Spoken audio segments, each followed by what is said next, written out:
Hello everyone guys, CBSE and HBSE board exams की previous year question series में आपके सामने है क्वेश्चन नंबर 30। और गाइस, ये क्वेश्चन हरियाणा बोर्ड के 2024 के एग्जाम में पूछा गया था भाई, 3 मार्क्स में, इन 3 मार्क्स। क्या है क्वेश्चन? देखिए भाई, एक्सप्लेन करना है आपको वेरिएशन ऑफ मोलर कंडक्टिविटी की। जो मोलर कंडक्टिविटी है ये कैसे वेरी करती है, किसके लिए? ऑफ ए स्ट्रॉन्ग इलेक्ट्रोलाइट, एक स्ट्रॉन्ग इलेक्ट्रोलाइट की, ठीक है, एंड वीक इलेक्ट्रोलाइट की। किसके साथ? विद कंसंट्रेशन, कंसंट्रेशन के साथ, आप समझ सकते हैं, मोलैरिटी के साथ।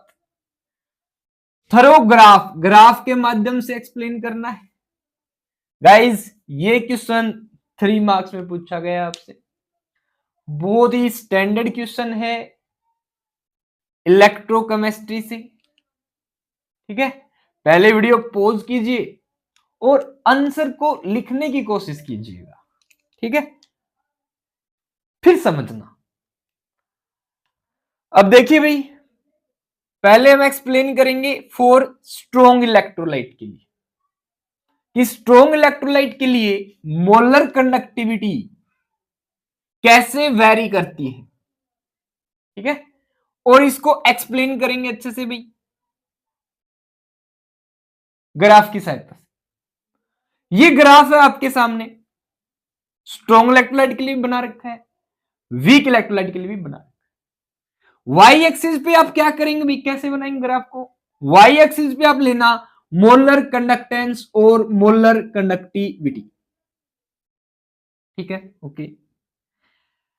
आप स्लोट लेंगे 0 से 20, 20 से 40, से 60, से 80, 100, 120, 140, 160, ठीक है। ये है एक्स एक्सिस, एक्स एक्सिस पे आप लेंगे कंसंट्रेशन का under the root, square root लेंगे भाई। स्क्वायर रूट में हमने कंसंट्रेशन कितनी दे रखी है भाई? देखो यहाँ पे 0.1 है, 0.2 है, 0.3 है, 0.4 है, 0.5 है, 0.6। ये इसका मतलब यहां पे लगातार कंसंट्रेशन की वैल्यू बढ़ती जा रही है भाई। 0.1, 0.2, 0.3, 0.4, 0.5, 0.6 एक्स एक्सिस में कंसंट्रेशन बढ़ रही है, वाई एक्सिस में मोलर कंडक्टिविटी बढ़ रही है, ठीक है। अब जब आप ग्राफ बनाते हो स्ट्रॉन्ग इलेक्ट्रोलाइट का या वीक इलेक्ट्रोलाइट का, तो क्या वेरिएशंस आपको देखने को मिलती है, ये एक्सप्लेन करना है। तो देखिए, स्ट्रॉन्ग इलेक्ट्रोलाइट के लिए डिस्कस करते हैं पहले, उसके बाद वीक इलेक्ट्रोलाइट के लिए डिस्कस करेंगे। गाइस, स्ट्रॉन्ग इलेक्ट्रोलाइट के लिए जो मोलर कंडक्टिविटी है ये वेरी, बदलती है according to Debye Huckel Onsager equation. तो जब आप मोलर कंडक्टिविटी की वेरिएशन देखते हैं एक स्ट्रॉन्ग इलेक्ट्रोलाइट के लिए, तो हम डिबाई हक्कल ओनसगार इक्वेशन का यूज करते हैं भाई। कई बार क्वेश्चन आ जाता है डिबाई हक्कल ओनसगार इक्वेशन का इस्तेमाल किस प्रकार के इलेक्ट्रोलाइट की कंडक्टिविटी को एक्सप्लेन करने के लिए किया जाता है? आंसर है स्ट्रॉन्ग इलेक्ट्रोलाइट। अब पूछ लिया आपसे वीक इलेक्ट्रोलाइट के लिए भी एक्सप्लेन कर सकते हो भाई। भाई वीक इलेक्ट्रोलाइट के लिए ये इक्वेशन फॉलो नहीं होती है, ठीक है, ध्यान रखिए। डन। हाँ, इसकी सहायता से कुछ अंडरस्टैंडिंग ले सकते हैं, पर ये इक्वेशन वीक इलेक्ट्रोलाइट के ऊपर फॉलो नहीं होती, या वीक इलेक्ट्रोलाइट इस इक्वेशन को फॉलो नहीं कर पाता, सिंपल, ओके। क्या है डिबाई हक्कल ओनसगेर इक्वेशन?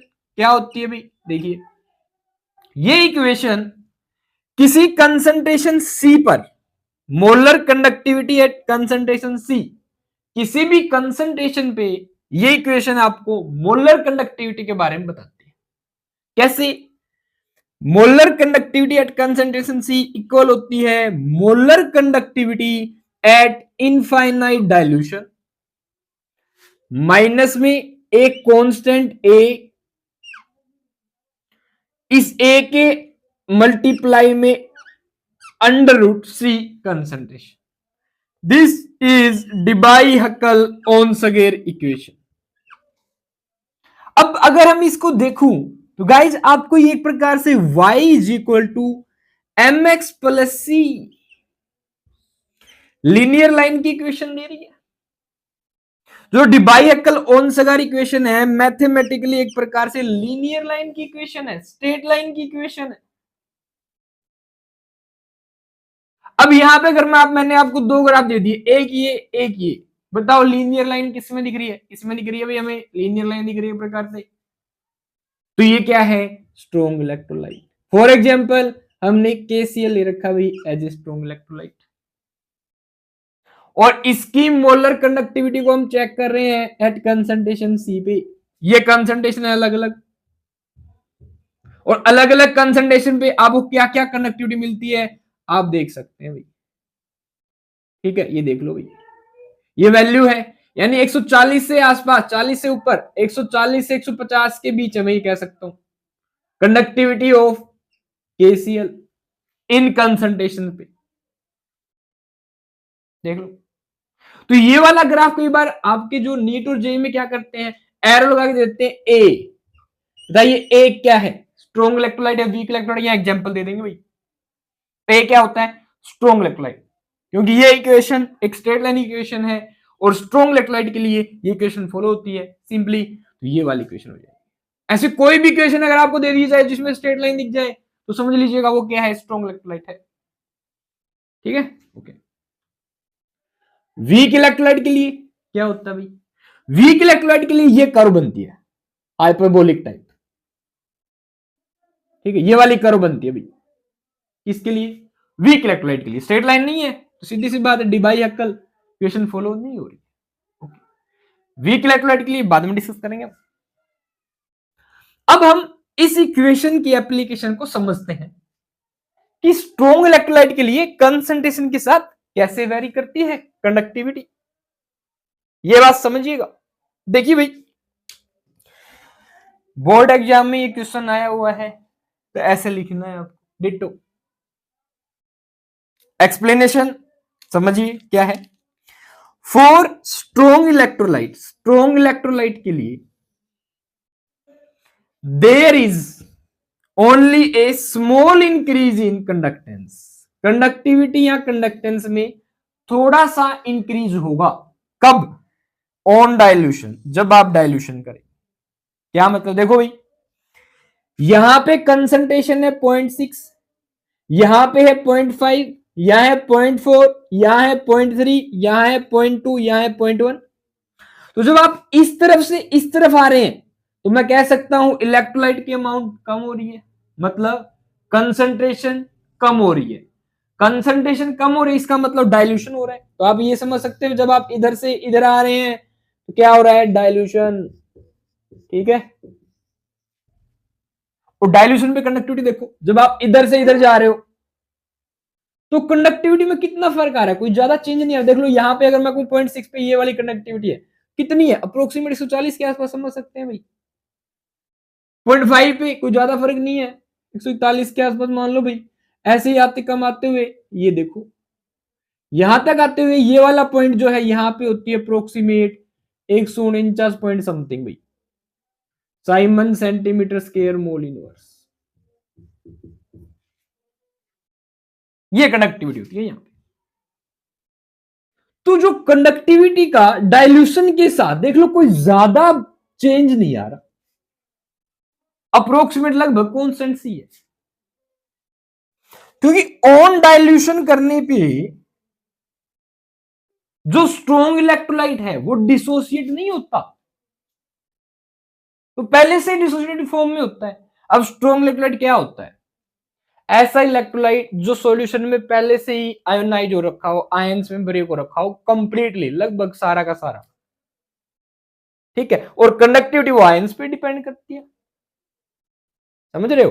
तो कुछ ज्यादा फर्क नहीं पड़ता डाइल्यूशन का स्ट्रोंग इलेक्ट्रोलाइट के केस में कंडक्टिविटी को लेके। ठीक है, ये रीजन देखो आगे, दोबारा से देखो भाई, for strong electrolyte there is only a small increase, हालांकि थोड़ा सा बढ़ती है कंडक्टिविटी कंडक्टेंस ऑन डाइल्यूट करने पे, देखो थोड़ा सा तो बढ़ ही रहा है ना। ठीक है, ऐसा क्यों है भाई, ज्यादा क्यों नहीं बढ़ रहा, ऐसा इसलिए, this is because strong electrolyte is completely dissociated in the solution, पहले से ही कंप्लीटली डिसोसिएटेड फॉर्म में है सॉल्यूशन के अंदर। ठीक है, एट हाइयर कंसंट्रेशन, अब मैं कहूं अगर मैंने कंसंट्रेशन बढ़ा दी तो क्या होता है, जब हम ज्यादा कंसंट्रेशन लेते हैं due to greater inter ionic interaction, जो आयंस के बीच इंटरेक्शन बढ़ जाते हैं, के प्लस सी एल माइनस, बहुत सारे आयन हो जाएंगे ज्यादा कंसंट्रेशन लोगे तो। ज्यादा कंसंट्रेशन का मतलब क्या है, नंबर ऑफ मोल्स बढ़ा दिया आपने, पहले 1 मोल था अब 2 3 4 5 6 कर दिए, 6 मोल ले लिए, 6 मोल में 6 गुना 10 की पावर 23 क्या हो गए, 6 इंटू 6 गुना 10 की पावर 23 आयन हो गए भाई, समझ में आ रही है। तो आपस में क्या इंटरेक्शन बढ़ जाएगा, आयन का इंटरेक्शन बढ़ जाएगा तो आयन की जो मोबिलिटी है वो कम हो जाएगी, सिंपल सी बात है, आयन कम स्पीड में मूव करेगा तो कंडक्टिविटी क्या हो जाएगी, कम।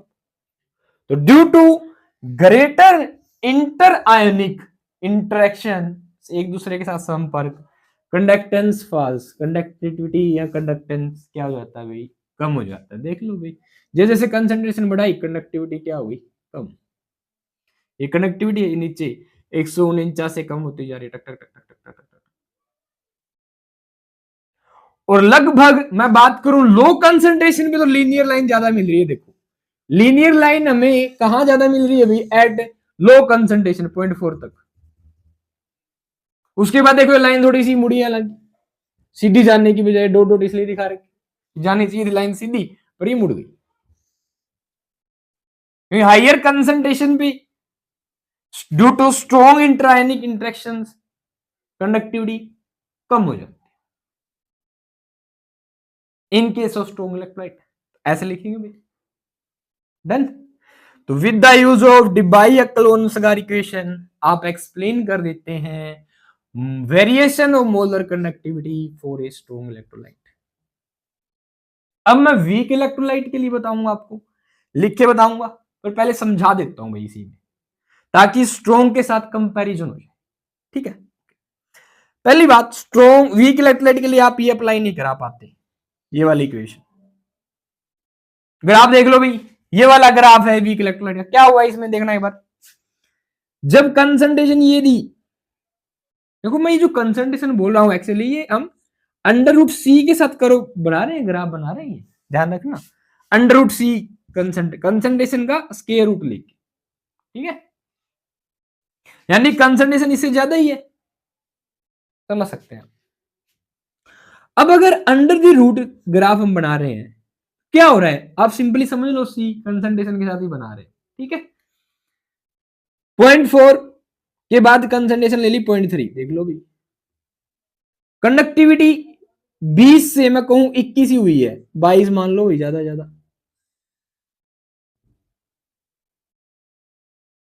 ठीक है, 0.2 के साथ यहां पे होगी कंडक्टिविटी कितनी, थोड़ी ज्यादा बढ़ी है भाई, कंसंट्रेशन और कम कर दी तो हमने 0.3 के बाद कितनी ले ली 0.2, तो सीधा ये मान लो 38 के पास पहुंच गई, तो 0.1 करते ही भाई साहब कंडक्टिविटी 80 के पास आ गई, और कम कर दोगे तो बढ़ती जाएगी बढ़ती जाएगी बढ़ती जाएगी बढ़ती जाएगी बढ़ती जाएगी बढ़ती जाएगी, पता नहीं कितनी बढ़ती जाएगी। इस बात का सिग्निफिकेंस है जो मैं बोल रहा हूं, सुनना ध्यान से, फॉर ए वीक इलेक्ट्रोलाइट ये कर्व मिलती है आपको, यहां तक तो आपको लगेगा बढ़ रही है, उसके बाद हमें पता ही नहीं चल पाता कितनी बढ़ रही है, हम प्रैक्टिकली बता ही नहीं पाते, समझ रहे हो क्या, कंडक्टिविटी ऑफ वीक इलेक्ट्रोलाइट। अब प्रैक्टिकली बता नहीं पाते हैं कंडक्टिविटी ऑफ वीक इलेक्ट्रोलाइट, तो हमें एक पार्टिकुलर वैल्यू मिल नहीं पाती है वीक इलेक्ट्रोलाइट के केस में भाई। अब अगर मैं ये क्वेश्चन लगा दूं तो मुझे एक पार्टिकुलर वैल्यू मिल ही नहीं पाएगी, और ये पार्टिकुलर वैल्यू कौन सी नहीं मिल पाएगी, जब इनफाइनाइट डाइल्यूशन पे हो कंडक्टिविटी नहीं मिल पाएगी भाई, बहुत ज्यादा डाइल्यूशन कर दे उस टाइम पे जो कंडक्टिविटी है वो हमें मिल ही नहीं पाएगी इन case of weak electrolyte. This lambda note this is molar conductivity at infinite dilution. Guys इसे हम लिमिटिंग मोलर कंडक्टिविटी भी कहते हैं भाई। क्या? लिमिटिंग मोलर कंडक्टिविटी एमसी क्या है? Molar conductivity. Limiting molar conductivity की वैल्यू मिल ही नहीं पाएगी वीक इलेक्ट्रोलाइट के केस में प्रैक्टिकली। इसलिए हम कहते हैं कि आप ये वाली इक्वेशन वीक इलेक्ट्रोलाइट के लिए यूज नहीं कर पाते। ठीक है। स्ट्रॉन्ग इलेक्ट्रोलाइट केस में क्या आपको लिमिटिंग मोलर कंडक्टिविटी की वैल्यू मिल जाती है? यस, ये देखो ये रही, ये मैंने लिखी है क्या है? Value of limiting molar conductivity at infinite dilution, यानी जब डाइल्यूशन बहुत ज्यादा कर दिया, यानी कंसंट्रेशन बहुत कम है, नेग्लिजिबल कंसंट्रेशन है, उस टाइम पे आपको लिमिटिंग मोलर कंडक्टिविटी वैल्यू मिल जाएगी स्ट्रॉन्ग इलेक्ट्रोलाइट के लिए।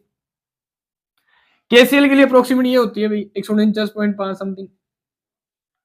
साइमन सेंटीमीटर के ये यूनिट है भाई 149 पॉइंट समथिंग होती है। मैं सीधा बता रहा हूं, Simon centimetre square mole inverse हो गया। तो स्ट्रॉन्ग इलेक्ट्रोलाइट के लिए मिल जाती है, वीक इलेक्ट्रोलाइट के लिए नहीं लगा पाते आप ये इक्वेशन, इसीलिए क्योंकि ये वाली वैल्यू नहीं मिल पाएगी। ठीक है। अच्छा, ये किसका ग्राफ है? एसिटिक एसिड का। फॉर एग्जांपल एसिटिक एसिड क्या है? Week electrolyte. तो कोई भी कह दे वीक इलेक्ट्रोलाइट के लिए ग्राफ क्या होगा, यहां पे आपको दे देंगे बी।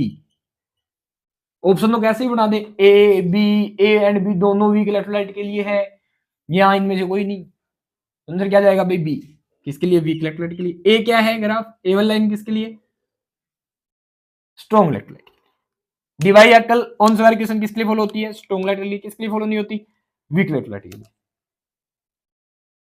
अब वीक इलेक्ट्रोलाइट केस में ऐसा क्यों होता है, ये वाली कर्व क्यों आती है, ये अब डिस्कस करेंगे भाई। स्ट्रॉन्ग इलेक्ट्रोलाइट के लिए डिस्कस कर दिया, ये आप पेपर में लिखेंगे, इसके बाद वीक वाला भी लिखेंगे। ठीक है, पहले ये वाला अच्छे से उतार लो, फिर वीक वाला उतारना। नाउ वीक इलेक्ट्रोलाइट के लिए आपको ये एक्सप्लेन करना है। क्या भाई? देखो, फॉर वीक इलेक्ट्रोलाइट लिखेंगे आप, molar conductivity for a weak electrolyte is much lower than, कम होती है स्ट्रॉन्ग इलेक्ट्रोलाइट से at same concentration. Same concentration देख लो भाई, सेम कंसंट्रेशन में यहां पे तो कंडक्टिविटी ये है, इसकी कंडक्टिविटी ये, ग्राफ से साबित हो रहा है। ठीक। अब जैसे ही आप कंसंट्रेशन और कम करते हैं तो कंडक्टिविटी बढ़ रही है। देखो, हालांकि कम है स्ट्रॉन्ग इलेक्ट्रोलाइट से, लेकिन बढ़ रही है। देखो, थोड़ा सा डाइल्यूट करते हुए बहुत ज्यादा कंडक्टिविटी का गैप आ रहा है। यहां पे तो डाइल्यूशन करने के बाद थोड़ा सा ही गैप आ रहा था, इतना सा, यहां पे तो यहां से सीधी यहां पहुंच जाती है, 40 से सीधे 100 हो जाती है। ऐसा क्यों भाई? ऐसा इसलिए, ऑन डाइल्यूशन करने पे there is large increase in conductance due to more ionisation. अब वीक इलेक्ट्रोलाइट तो पूरा डिसोसिएट आयोनाइज नहीं हो रखा होता है, इसलिए तो वीक है। अब वीक इलेक्ट्रोलाइट क्या होता है? जो बहुत ही कम एक्सटेंट तक आयोनाइज या डिसोसिएट होता है। स्ट्रॉन्ग इलेक्ट्रोलाइट तो कंप्लीटली डिसोसिएट हो जाता है, तभी तो आयंस उसके ज्यादा कंडक्टिविटी शो करते हैं, वीक इलेक्ट्रोलाइट के लिए कम कंडक्टिविटी शो करते हैं एट स्मॉल कंसंट्रेशन, और मैं कह सकता हूं एट इनफाइनाइट डाइल्यूशन, ब्रैकेट में लिख सकता हूं। बहुत कम डाइल्यूशन, बहुत ज्यादा डाइल्यूशन हो गया, इनफाइनाइट डाइल्यूशन, तो कंडक्टिविटी बहुत ज्यादा बढ़ गई, पता ही नहीं चल रहा। On dilution number of ions बढ़ते हैं, सो कंडक्टेंस बढ़ता है, but it can not reach a limiting value, पर ये एक लिमिटिंग वैल्यू पे पहुंच नहीं पाता है भाई। इसलिए डिवाई अकल इक्वेशन की लिमिटिंग मोलर कंडक्टिविटी आप बता नहीं पाते, इक्वेशन ओबे नहीं हो पाती। Simple. This was variation of molar conductivity for weak electrolyte. इससे पहले हमने डिस्कस कर लिया है स्ट्रॉन्ग इलेक्ट्रोलाइट के लिए। होप सो आपको ये एक्सप्लेनेशन समझ में आई है भाई, दोनों वीक इलेक्ट्रोलाइट के लिए, स्ट्रॉन्ग इलेक्ट्रोलाइट के लिए। अब लिख के कैसे आना है एक बार दोबारा सुनो। देखो, पहले आप लोग स्ट्रॉन्ग के लिए एक्सप्लेन कर देंगे, फिर वीक के लिए एक्सप्लेन कर देना। ये हो गया वाला लिखने वाला पार्ट। ठीक है, ग्राफ आपको बनाना है, y axis, x axis. √C 0.1 0.2 0.3 0.4 0.5 0.6 याद रख लेना भाई, आया हुआ है एग्जाम में, ध्यान रख लेना, 2024 में आ चुका है भाई, क्वेश्चन पूछ सकते हैं, अकेले स्ट्रॉन्ग इलेक्ट्रोलाइट के लिए पूछ ले क्या पता। ठीक है, √C के साथ ग्राफ बना देना, यहाँ पे 20 40 60 20 का पार्ट है, 20 60 तक लगा देना, इसकी सीधी बस इसी रेंज में दिखा देना, एक लाइन बना के लीनियर, स्ट्रॉन्ग इलेक्ट्रोलाइट हो गया। ये क्या हो गया, वीक इलेक्ट्रोलाइट। इसमें लिमिटिंग वैल्यू गेन नहीं कर पाते तो ऐसे छोड़ना डॉट डॉट। यहाँ पे ग्राफ दोबारा देख लो क्या है, यहां तक तो ये कर्व है, सॉलिड कर्व है, यहाँ पे डॉटेड हो जाती है, इसका मतलब ये क्या बता नहीं पा रहे हो, इस डॉटेड का मतलब ये इस वाई एक्सिस को टच नहीं कर रही है, वीक इलेक्ट्रोलाइट वाली, स्ट्रॉन्ग वाली टच कर रही है भाई, लिमिटिंग वैल्यू बता रही है। ठीक है, ओके, ये हो गया भाई। अब गाइस 3 बातें और बताऊंगा मैं जहां से क्वेश्चन पूछते हैं कंडक्टिविटी को लेके, वो सुन लो भाई क्या है वो, देखना ध्यान से। इसका स्क्रीनशॉट ले लो, हो गया। अब 3 टर्म है, एक है मोलर कंडक्टिविटी, एक है स्पेसिफिक कंडक्टिविटी, एक है इक्विवेलेंट कंडक्टिविटी। इनका कंपैरिजन पूछ लेते हैं आपसे, और क्या कहते हैं, कंपैरिजन कैसे करवाते हैं बोलेंगे, बताइए ऑन डाइल्यूशन, अगर डाइल्यूशन कर दिया जाए तो मोलर कंडक्टिविटी पे क्या इफेक्ट पड़ेगा। कंसेप्ट क्या है भाई, ऑन डाइल्यूशन, ऑन डाइल्यूशन अगर डाइल्यूशन किया जाए मतलब कंसंट्रेशन को कम कर दिया जाए, यानी ग्राफ की जब स्टडी आप इस रीजन में कर रहे हो, समझ रहे हो, yes, on dilution what will be effect on molar conductivity, पहला, what will be effect on equivalent conductivity,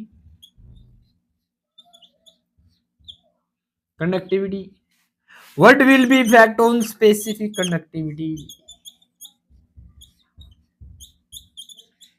भाई याद रखने का तरीका समझ लो पहले तो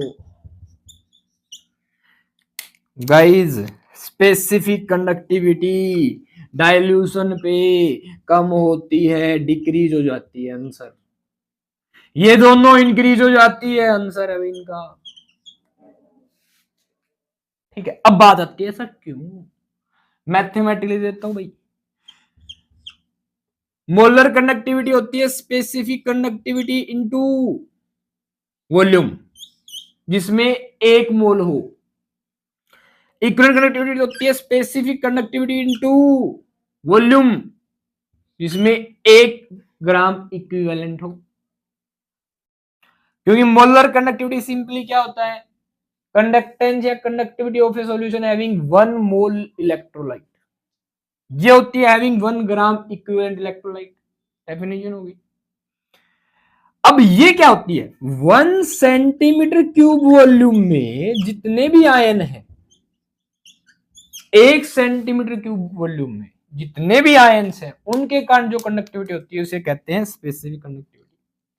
अब अगर आपने डाइल्यूशन कर दिया तो 1 सेंटीमीटर क्यूब वॉल्यूम में जो आयन्स होंगे, डाइल्यूट होने के बाद क्या होगा, आयन्स दूर दूर हो जाएंगे, ज्यादा पानी हो गया तो number of ions 1 centimetre cube में क्या हो जाएंगे भाई, कम, डिक्रीज हो जाएंगे। अगर नंबर ऑफ आयन्स कम हो गई, स्पेसिफिक कंडक्टिविटी कम हो जाती है। कापा से लिखते हैं इसको, ऑन डाइल्यूशन कापा डिक्रीजेस, ठीक है, ये अगेन इसको क्या लिख सकते हैं, कापा से। पर इक्विवेलेंट कंडक्टिविटी या मोलर कंडक्टिविटी क्या है, नंबर ऑफ मोल 1 होना कंफर्म है, चाहे वॉल्यूम कितना ही हो। अब डाइल्यूशन करने पे ये तो ठीक है कम हो जाएगी, ठीक है, लेकिन वॉल्यूम बहुत ज्यादा बढ़ जाता है, जिसके कारण ये वाला फैक्टर डोमिनेट हो जाता है। और स्पेसिफिक कंडक्टिविटी इनटू वॉल्यूम, हालांकि ये कम होती है, ये ज्यादा हो जाता है, पर ये ज्यादा हो जाता है, जिसके कारण ये बढ़ जाती है। सेम ईयर वॉल्यूम ज्यादा हो जाता है, जिसके कारण इक्विवेलेंट कंडक्टिविटी बढ़ जाती है। ध्यान रखना भाई, स्पेसिफिक कंडक्टिविटी कापा कम हो जाती है डाइल्यूशन पे, ये दोनों बढ़ जाती है। इनका रीजन है क्योंकि इनके लिए वॉल्यूम में 1 मोल आयन होना जरूरी है, इसके लिए 1 ग्राम इक्विवेलेंट होना जरूरी है। फिक्स कर दिया number of ions, number of ions इनके केस में 1 मोल फिक्स होने चाहिए, इसके केस में नहीं है, इसके केस में वॉल्यूम फिक्स होता है, इसलिए ये फर्क है। तो डाइल्यूट करने पे वॉल्यूम ही तो क्या, इस वॉल्यूम में जो नंबर ऑफ आयंस ही कम हो जाएंगे, डाइल्यूशन पे आयंस क्या हो जाते हैं, दूर दूर हो जाते हैं, इसलिए तो ये दोनों इंक्रीज होती हैं, ये डिक्रीज हो जाती है भाई, ध्यान रखिए गाइस। बस यहीं से अगर इस कंसेप्ट को लेकर क्वेश्चन आता तो यही बातें पूछ सकते हैं आपसे, इससे ज्यादा नहीं पूछेंगे। इनके डेफिनेशन की यूनिट पूछ लेंगे, इनके डेफिनेशन की यूनिट पूछ लेंगे, डेफिनेशन यूनिट पूछ लेंगे। सिंपल, क्या यूनिट होती है मोलर कंडक्टिविटी की, Simon centimetre square mole inverse, या इसकी मोल इनवर्स की जगह इक्विवेलेंट इनवर्स कर देना। एसआई में लिखो तो siemens metre square mole inverse, mole inverse, ठीक है। अच्छा, कंडक्टिविटी की निकालने कैसे, काप्पा किसके बराबर होती है देखना, काप्पा जी इंटू जी स्टार होती है भाई, कंडक्टेंस इंटू में सेल कांस्टेंट, काप्पा याद है तरीका, के जी जी, जी क्या है कंडक्टेंस, जी स्टार क्या है सेल कांस्टेंट, ध्यान रखना भाई। काप्पा का फॉर्मूला है जी इंटू जी स्टार, ठीक है। ऐसे इनका फॉर्मूला निकाल सकते हो सिंपली, इस पे काप्पा इंटू वी वॉल्यूम जिसमें 1 मोल इलेक्ट्रोलाइट हो, 1 मोल इलेक्ट्रोलाइट हो, काप्पा इंटू वॉल्यूम जिसमें 1 ग्राम इक्विवेलेंट इलेक्ट्रोलाइट, के जी जी से याद रख सकते हो। जी स्टार क्या होता है, सेल कांस्टेंट। अब सेल कांस्टेंट क्या होता है, लेंथ बाई एरिया का रेशियो, यूनिट क्या हो जाएगी length by area, metre, metre square, metre inverse और सेंटीमीटर इनवर्स, इसकी यूनिट हो जाती है। पूछ लेते हैं सेल कांस्टेंट की यूनिट क्या होगी, ठीक है। तो गाइस अब के लिए बस इतना ही था, और ये क्वेश्चन भाई आपका 30वां क्वेश्चन कंप्लीट हो जाता है। बहुत ही स्टैंडर्ड और बढ़िया क्वेश्चन था जो आपकी एनसीईआरटी में भी है, ठीक है। तो होप्स आपको ये क्वेश्चन समझ में आया है। किसी प्रकार की कोई क्वेरी आपकी है तो आप कमेंट में पूछ सकते हैं। केमिस्ट्री किसी भी कंसेप्ट और टॉपिक को लेकर आप अपनी क्वेरी पूछ सकते हैं, ओके। अच्छे से पढ़िए, ऑल द बेस्ट।